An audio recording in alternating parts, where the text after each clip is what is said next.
إلا الله لا إله إلا الله لا إله إلا الله ما لنا رب سواه.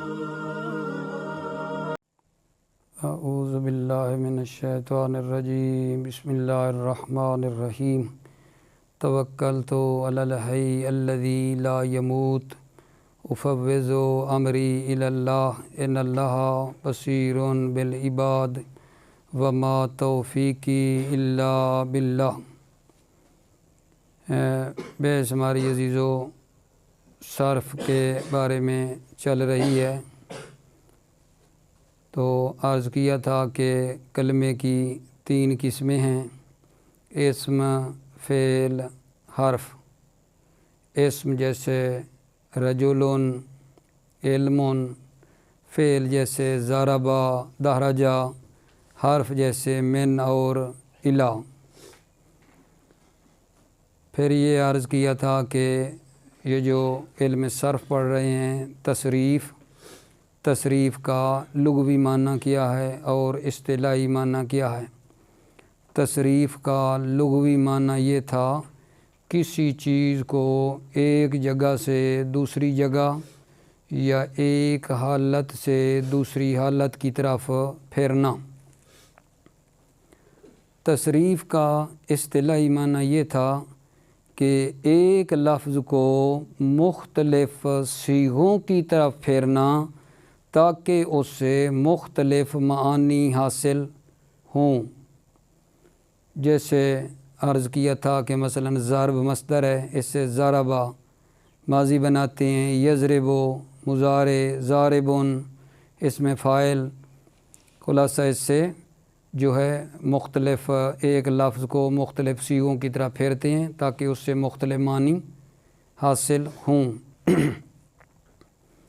اور پھر یہ ہے کہ فرماتے ہیں کہ تصریف اسم میں کم ہوتی ہے. جیسے رجل، رجلان، رجال، رجیل. رجل ایک مرد، رجلان 2 مرد، رجال زیادہ مرد، رجیل چھوٹا مرد. تصغیر ہے.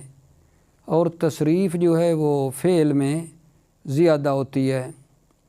اور یہ بھی عرض کیا تھا کہ تصریف جو فعل میں زیادہ ہوتی ہے اس کی وجہ یہ ہے کہ اس کا جو فاعل ہے وہ مطلب ہے حقیقت میں فاعل ہوتا ہے، جس کی وجہ سے وہ فعل واقع ہوتا ہے. اور جو فاعل ہے وہ مختلف قسم کا ہوتا ہے. کبھی فاعل مذکر ہوتا ہے، کبھی فاعل مؤنث ہوتا ہے. اور وہ جو مذکر ہے کبھی مفرد ہوگا، تثنیہ، جمع. مؤنث ہے تو پھر بھی وہ مفرد، تثنیہ، جمع. ٹھیک ہے. اور جو مطلب ہے فاعل ہے کبھی کیا ہوتا ہے میرے عزیزو، غائب ہوتا ہے اور کبھی مخاطب ہوتا ہے. جو مخاطب ہوگا تو وہ بھی پھر یا جو ہے مذکر کے لیے ہوگا یا وہ مؤنث کے لیے ہوگا. ٹھیک ہے. تو جو غائب کے صیغے ہیں، غائب کے لیے ہوتا ہے 3 مذکر کے لیے، 3 مؤنث کے لیے 6 صیغے وہ بنتے ہیں. اور مخاطب کے لیے بھی 6 صیغے ہیں، 3 مذکر کے ہیں اور 3 مؤنث کے. 12 واحد متکلم اور جمع متکلم کے 2 صیغے جو ہیں 14 صیغے بن جاتے ہیں. یہ جو صیغے کی بات کر رہے ہیں نا، ٹھیک ہے، صیغہ سے مراد کیا ہوتا ہے؟ ایک لفظ کو مختلف صیغوں کی طرف، صیغہ کا مطلب صیغہ یعنی شکل، مختلف شکلوں کی طرف پھیرنا. تو جو فعل ماضی ہے اس کے فرماتے ہیں 14 صیغے ہیں.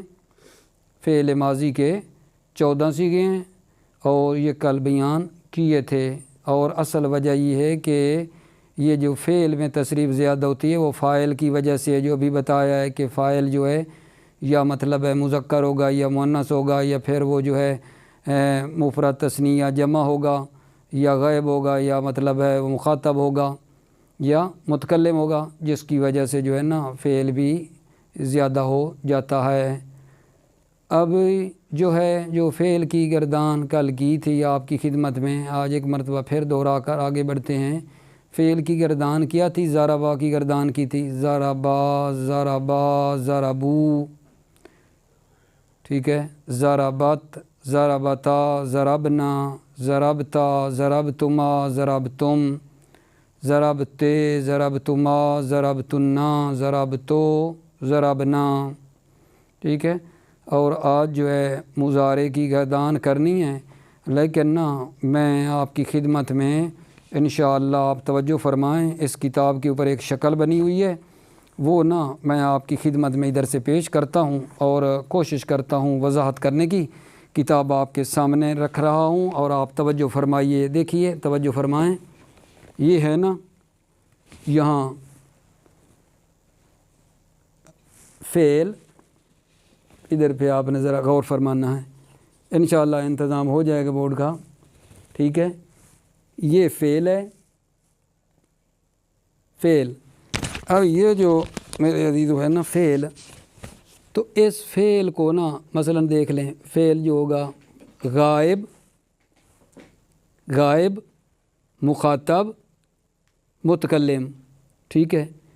پہلے غیب کے صیغے ہیں، یہ جو غیب کے صیغے ہیں، غیب کو تقسیم کر لیں پہلے کس میں؟ غیب کے جو 6 صیغے ہیں اس میں کس میں جی؟ مذکر مؤنث۔ غیب کو تقسیم کریں پہلے مذکر مؤنث۔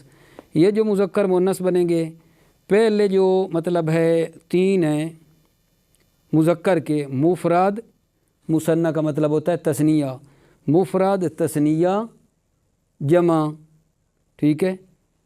پھر جناب مؤنث کے جو ہوں گے، مفرد، تثنیہ، جمع، یہ 3 مذکر کے اور 3 مؤنث کے، ٹھیک ہے۔ پھر آ جائیں گے جی مخاطب میں، پھر اگلے 6 نا، یہ جو ضربا کی گردان کی ہے نا، پہلے 6 غیب کے ہیں، 3 مذکر کے ہیں اور 3 مؤنث کے ہیں، پھر 6 اگلے مخاطب کے ہیں۔ یہ دیکھو مخاطب، مذکر، مؤنث۔ مذکر جو ہے اس کے 3 صیغے ہیں، مفرد، تثنیہ، جمع۔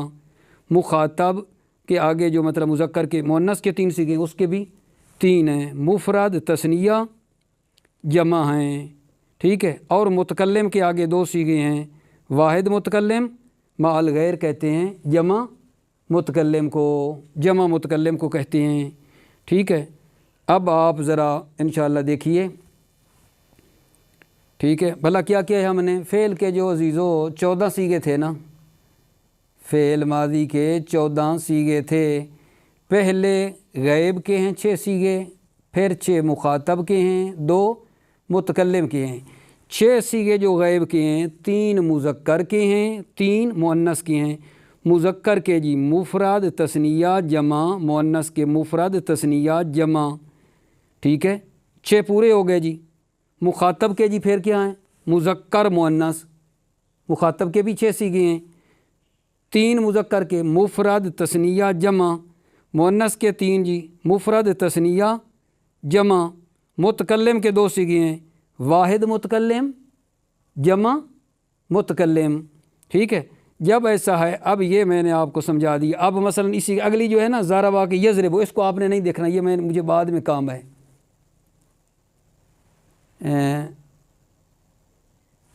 اچھا، اب مجھے لگتا ہے کہ یہ نا ادھر جو ہے شکل نہیں جا رہی ہے، ٹھیک ہے۔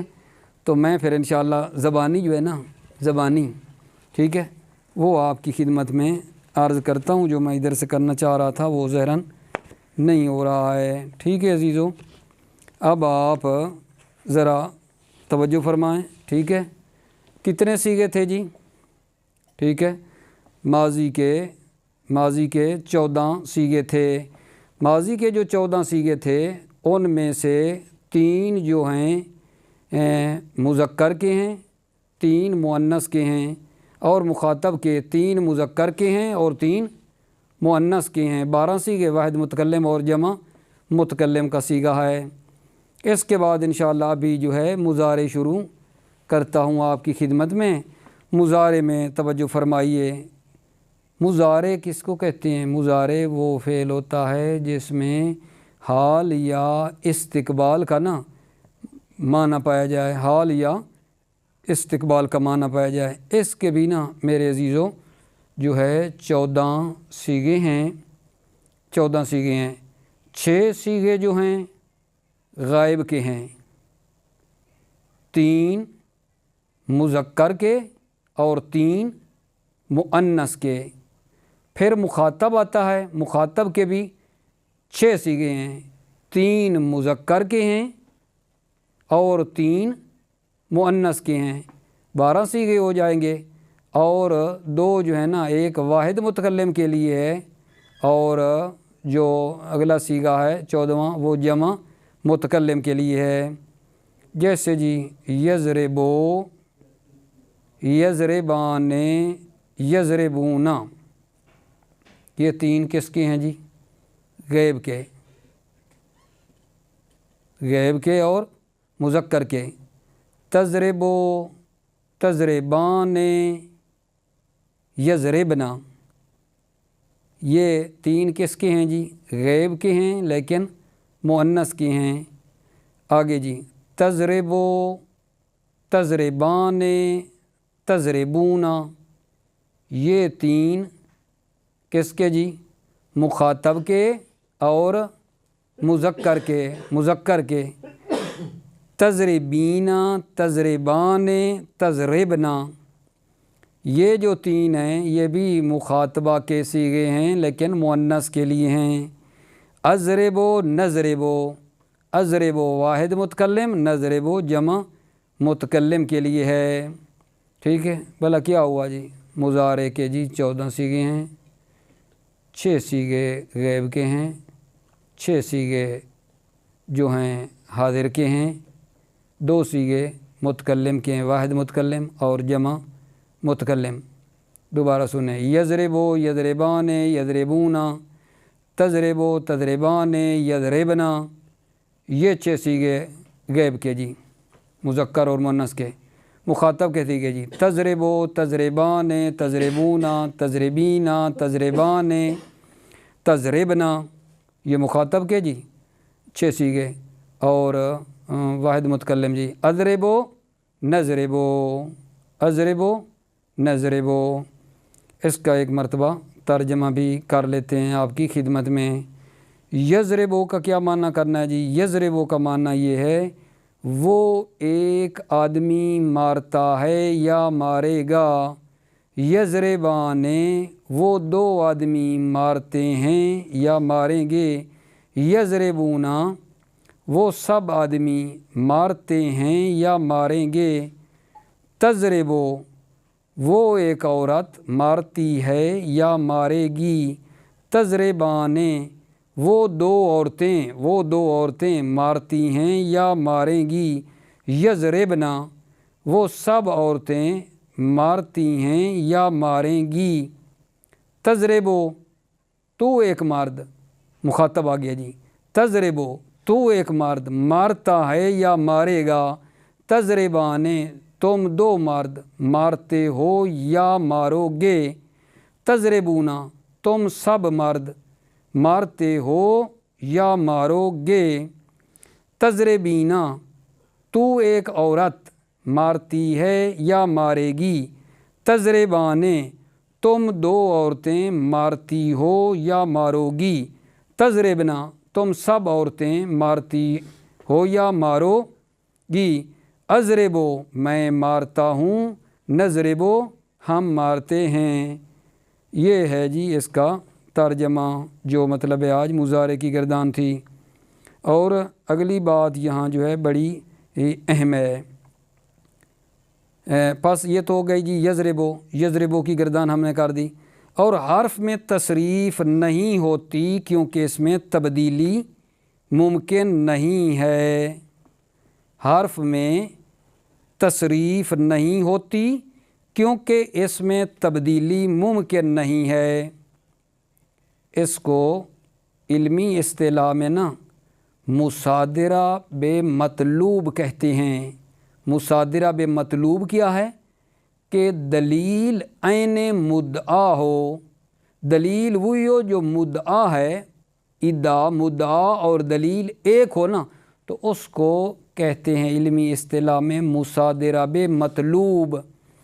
کہتے ہیں یہ جو تم لوگ کہہ رہے ہو حرف میں تصریف نہیں ہے، حرف میں تبدیلی نہیں ہے کیونکہ اس میں تبدیلی نہیں ہے، حرف میں تبدیلی نہیں ہے کیونکہ تبدیلی نہیں ہے، ٹھیک ہے۔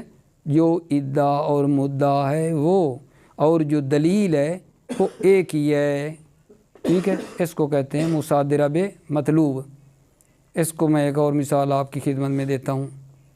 مثلا کہیں کہ دلیل ہے مدعا، مصادرہ بے مطلوب نہ عرض کرنا چاہ رہا ہوں، 4 جفت ہے، 4 جفت ہے کیونکہ 4 جفت ہے، وہی جو ادعا ہے دلیل بھی وہی ہے۔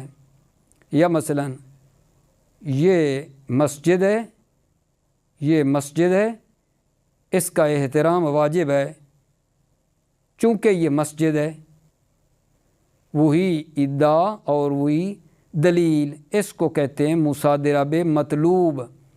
یا کہا جائے فلاں آغا زید تہرانی ہے، اس کا احترام واجب ہے کیونکہ وہ تہرانی ہے، ٹھیک ہے۔ تو یہ جو مدعا اور دلیل ایک ہو نا، اس کو کہتے ہیں مصادرہ بے مطلوب۔ تو یہاں جو ہے وہی بات آ رہی ہے کہ حرف میں تصریف نہیں ہے کیونکہ حرف میں تبدیلی ممکن نہیں ہے، ٹھیک ہے۔ تو کہتے ہیں کہ یہ جو مصادرہ بے مطلوب ہے یہ آج کے لوگوں کا کام نہیں ہے، یہ غلط ہے، مصادرہ بے مطلوب غلط ہے، ٹھیک نہیں ہے۔ تو یہ اشکال ہے جی، یہاں حرف میں تصریف نہیں ہے کیونکہ اس میں تبدیلی ممکن نہیں ہے، یہ تو غلط ہے، کیسے کہہ رہے ہیں؟ یہ تو دلیل عین مدعا ہے، اس کو علمی اصطلاح میں مصادرہ بے مطلوب کہتے ہیں، ٹھیک ہے۔ تو اس کا کیا جواب دیں گے؟ عرض خدمت ہے آپ عزیزوں کی خدمت میں، وہ یہ ہے کہ یہاں جو تصریف سے مراد ہے، یہاں جو تصریف سے مراد ہے، جو مدعا میں ہے وہ الگ ہے اس سے مراد، اور جو آگے بطور دلیل آئی ہے کیونکہ اس میں تبدیلی نہیں ہے، اس تصریف سے مراد الگ ہے۔ کیا مطلب؟ پہلی جو تصریف ہے نا، حرف میں تصریف نہیں ہے، اس تصریف سے مراد تصریف اصطلاحی ہے، اس تصریف سے مراد تصریف اصطلاحی ہے۔ تصریف اصطلاحی کیا تھی؟ ایک لفظ کو مختلف صیغوں کی طرح پھیرنا تاکہ مختلف معنی حاصل ہوں، اور جو دلیل کے طور پر آئی ہے کیونکہ اس میں تبدیلی ممکن نہیں ہے، یہ جو تصریف ہے تصریف لغوی مراد ہے، یعنی مطلقاً کسی چیز کو پھیرنا۔ تو پس پہلی تصریف سے مراد جو ہے تصریف اصطلاحی ہے، اور دوسری تصریف سے جو مراد ہے وہ کیا ہے جی؟ لغوی مراد ہے، تصریف لغوی مراد ہے۔ لہٰذا یہ مصادرہ بے مطلوب نہیں ہے۔ مصادرہ بے مطلوب کب ہوتا؟ اگر ہر دو تصریف اور تبدیلی سے مراد آپ کیا لیتے؟ تصریف اصطلاحی لیتے، ٹھیک ہے، یا ہر دو سے مراد معنی کیا لیتے؟ تصریف لغوی والا معنی لیتے، تو پھر جو ہے مصادرہ بے مطلوب ہوتا۔ لیکن یہاں مصادرہ بے مطلوب نہیں ہے، دلیل عین مدعا نہیں ہے، کیونکہ پہلی تصریف سے مراد تصریف اصطلاحی ہے اور دوسری تصریف سے مراد تصریف لغوی ہے۔ تصریف اصطلاحی ایک لفظ کو مختلف صیغوں کی طرح پھیرنا، اور جو تصریف اصطلاحی ہے اس سے مراد کیا ہوتا ہے؟ مطلق تبدیلی کو نا میرے عزیزوں کہتے ہیں، ٹھیک ہے۔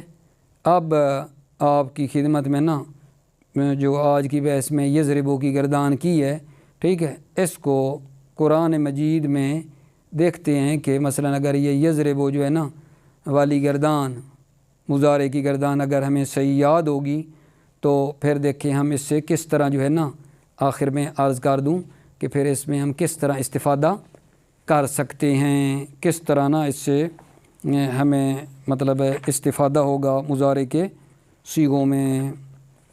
جی دیکھنا آپ، بسم اللہ الرحمن الرحیم۔ مثلا آپ یہاں دیکھیں کہ قل ان ربی یقذف بالحق علام الغیوب، قرآن مجید کی یہ آیت ہے، سورہ سبا کی آیت نمبر 48 ہے۔ ٹھیک ہے میرے عزیزو، اگر قرآن مجید کے جو سیغے ہم نے صحیح جو ہے سمجھنے ہیں تو وہ مضارع کی گردان اگر ہمیں یاد ہے تو یہاں ہم معنی کرنے میں آسانی نہیں ہوگی۔ ان ربی یقذف، ٹھیک ہے، اس مضارع کو دیکھ کر آپ ادھر کہیں گے کہ یہ کون سا سیغہ ہے، ٹھیک ہے، غیب کا ہے، حاضر کا ہے، متکلم کا ہے، سیغہ کون سا ہے، اس کے مطابق آپ ترجمہ کریں گے۔ یہ اگلی آیت ہے وَيَجْعَلُونَ لِلَّهِ مَا يَكْرَهُونَ، سورہ نحل آیت نمبر 62 ہے۔ تو یہاں بھی آپ مطلب ہے جب وہ گردان ہمیں مضارع کی یاد ہوگی تو اس کے مطابق آپ کہیں گے یجعلون کون سا سیغہ ہے جی، یکرہون کون سا سیغہ ہے، اور پھر ترجمہ کرنے میں آسانی ہو جائے گی۔ اسی طرح جی الذین یبخلون ویأمرون الناس، الذین یبخلون یأمرون، ایک پھر آگے ویکتمون، یہ کہاں سے ہے جی 4 سورہ نساء آیت نمبر 38، وہ سیغے میں یاد ہوں گے تو یہاں سے ہم استفادہ کر پائیں گے۔ ٹھیک ہے، اسی طرح جی ان میں آپ غور فرمائیں، ان اللہ یعلم ما تفعلون، یعلم تفعلون، یہ مضارع کی سیغے ہیں یا نہیں؟ تو مضارع کی گردان اگر ہمیں یاد ہوگی تو یہاں ہم کر پائیں گے نا۔ سورہ نحل کی آیت نمبر 91 ہے جو ابھی پڑھی ہے، وَيَوْمَ نَبْعَثُ فِي كُلِّ أُمَّةٍ شَهِيدًا، نَبْعَثُ جی آقا جان، یہ جو آیا مجیدہ پڑھی ہے یہ سورہ نحل کی آیت نمبر 99 ہے۔ تو اس مضارع کے صیغوں کو یاد کرنے سے یہاں ہم استفادہ کر پائیں گے۔ یا مثلا اگلی آیت سنیں، ابلغکم رسالات ربی وانصح لکم واعلم من اللہ ما لا تعلمون، ابلغکم انصح اعلم، جی میرا آقا جان، ان سے جو ہے مطلب ہے ہم مضارع کے کون سے صیغے ہیں اس کے مطابق ہم مضارع کی گردان یاد ہوگی، مضارع کے صیغے یاد ہوں گے تو یہ ہم ان سے استفادہ کر لیں گے۔ یا مولا علی علیہ السلام کا یہ فرمان سنیے جی، نحمد اللہ سبحانہ ولا ما وفق لہ من الطاعت، نحمد اللہ، نحمدو کون سا صیغہ ہے جی؟ تو ہم جو ہیں قرآن کو اور حدیث کو جو ہے سمجھ سکتے ہیں اگر ہمیں یہ صحیح صیغے صرف کے یاد ہوں گے تو پھر ہم ماضی کے ہوں مضارع کے ہوں تو ہمیں جو ہے نا بہت ہی اس کا استفادہ ہوگا اور ہم اس سے جو ہے قرآن مجید کے صیغے جو ہیں آسانی کے ساتھ سمجھ سکتے ہیں اور پھر ان سے استفادہ کر سکتے ہیں۔